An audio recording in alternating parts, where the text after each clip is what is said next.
Hello everyone, I am Amit Kumar Sharma from grid classes. देखो, भले ही आपने बहुत सारे मॉक दिए होंगे, बहुत सारे प्रैक्टिस किए होंगे, लेकिन फाइनल एग्ज़ाम का प्रेशर कुछ और ही होता है।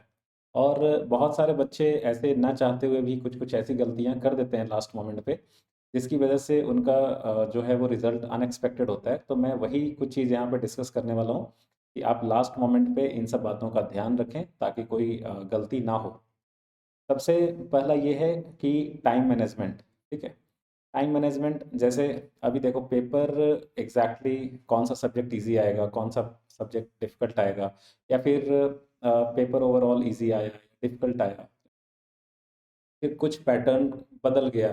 कभी कभी 4-5 साल में कुछ कुछ पैटर्न थोड़े थोड़े हल्का हल्का चेंजेस होते रहता है। तो क्या होता है कि इन सब चीज़ों के लिए आपको मेंटली प्रिपेयर्ड होना चाहिए। सबसे पहली बात, एग्ज़ाम का जो स्टार्टिंग का 30 मिनट्स 1 आवर जो है वो बहुत इंपॉर्टेंट होता है ना। बिकॉज उसमें अगर आप इजी क्वेश्चंस कर लेते हो और उसके बाद आप आगे बढ़ते हो तो फिर आप कॉन्फिडेंट रहते हो, और जो रिमेनिंग टाइम होता है उसका आप इफ़ेक्टिव यूटिलाइजेशन कर पाते हो। लेकिन अगर स्टार्टिंग के ही आधे घंटे में आपने कुछ ऐसे क्वेश्चंस में टाइम दे दिया जिसमें कि क्वेश्चन भी नहीं हुआ और टाइम भी काफ़ी चला गया, तो फिर बहुत ज़्यादा प्रेशर आ जाता है और फिर आपका रिदम जो है वो लॉस हो जाता है।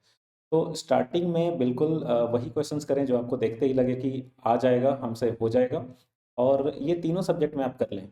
तो उससे क्या होगा कि एक आपको आइडिया भी लग जाएगा कि कौन सा सब्जेक्ट रिलेटिवली इजी है, कौन सा सब्जेक्ट रिलेटिवली डिफिकल्ट है। बिकॉज ऐसा तो होता ही है कि कोई सब्जेक्ट रिलेटिवली इजी आया, कोई रिलेटिवली डिफिकल्ट आया।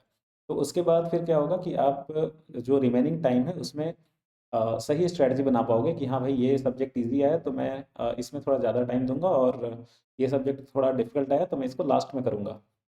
तो इस तरीके से आप कॉन्फिडेंट भी रहते हो और बढ़िया से ये कर पाते हो। मान लो कि अलग, अब इसमें डिफरेंट डिफरेंट सिचुएशन हो सकते हैं। मान लो कि आपको ओवरऑल ही लगे कि पूरा पेपर ही डिफिकल्ट है, तो उसमें परेशान होने की ज़रूरत नहीं है, क्योंकि मान लो कि अगर सब्जेक्ट पेपर डिफिकल्ट आया है तो सबके लिए डिफिकल्ट आया है, कट ऑफ कम जाएगा।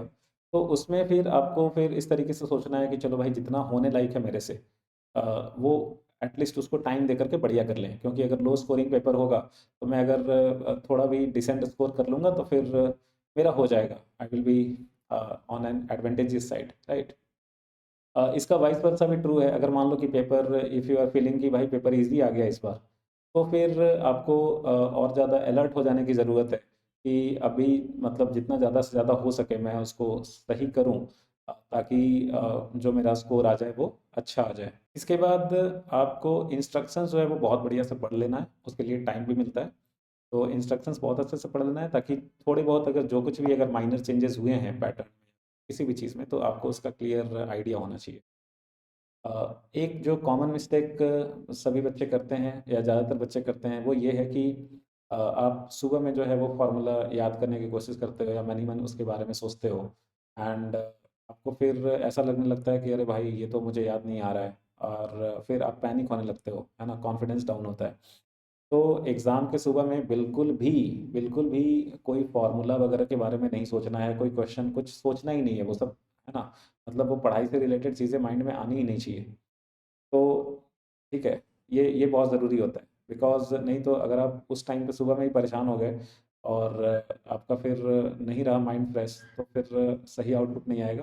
देखो, अगर साल भर अपने अच्छे से पढ़ा है और आपको चीज़ें आता है, प्रैक्टिस किया है आपने, तो जो फ़ॉर्मूला है ज़रूरत के टाइम पे वो याद आ जाएगा। लास्ट मिनट पे वो रिकॉल करने से वो कुछ नहीं होने वाला है उसमें, और नुकसान ही होगा। एग्ज़ाम वेन्यू पे पहुंचने के लिए आप थोड़ा सा सेफ साइड पहले ही निकलें, ताकि ऐसा कोई सिचुएशन ना हो कि आप लास्ट मोमेंट पे कुछ पैनिक मोड में हो, क्योंकि आपका रिलैक्स्ड होना बहुत ज़रूरी है। आपका माइंड जब रिलैक्स्ड होगा तभी आप 6 घंटा आप उसका पूरा इफेक्टिव यूटिलाइजेशन कर पाओगे। इसके पहले रात में 7 आवर्स का स्लीप होना बहुत ज़रूरी है।